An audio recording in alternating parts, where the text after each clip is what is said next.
ibang alam sa sinabi niya sa'yo o yung mga plano niya sa ate ko? Wala. Ganun talaga yun si Lester. Minsan, bigla na lang sinusumpong ng saltik. Habang tumatagal, lalo atang lumalala ito eh. Huwag siyang magkakamaling galawin ng ate ko. Hindi ako magdadalawang isip na patayin siya. Hindi rin siya magdadalawang isip na patayin ka, Paula. Alam mo yan. Ano ba kailangan kong gawin? Sinusunod ko lahat na gusto niya. Lumayan niya ng ate ko. Ganun na lang ba ang galit niya para lahat kami ubusin niya? Bakit hindi na lang ako? Ba't hindi na lang ako yung isunod niya? Bakit hindi na lang ako?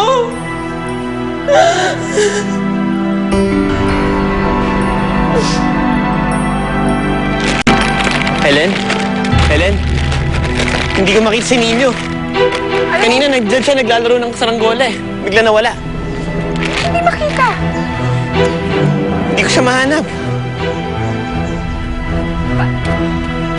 Saan Sir, punta hindi yun? kami makita eh. Ano? Tignan mo doon sa may bandaron. Sige pa, sir. Bakit isa nagsasaan yung bata? Bossing, ano sabi niyo? May nagsasaan pong bata dun eh. Sige ho. Helen, liga. Puntahan natin.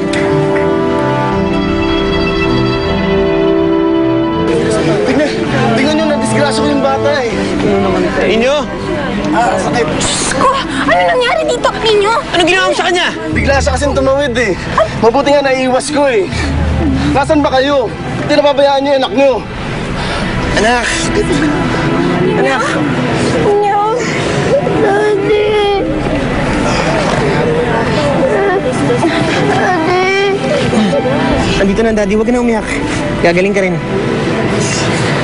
Ikaw naman kasi, bakit hindi ka nagpapaalam? Bigla ka na lang umaalis. Hindi po ako pinapansin dati eh. Kaya gusto ko lang naman ang lobo. Sigurado, pag andito si Mami, bibili niya ako nun. At hindi niya ako papabayaan. Oo nga naman. Kayo talaga, ha? Oo. Di ba anak niya yan, Gwyneth? Alagang alaga niya yun. Ninyo, sorry. Huwag ka mag-alala.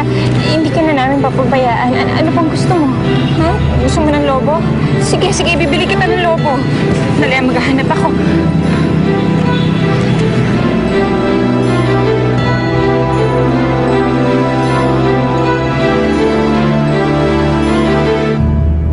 Salubungin ang ganda ng umaga.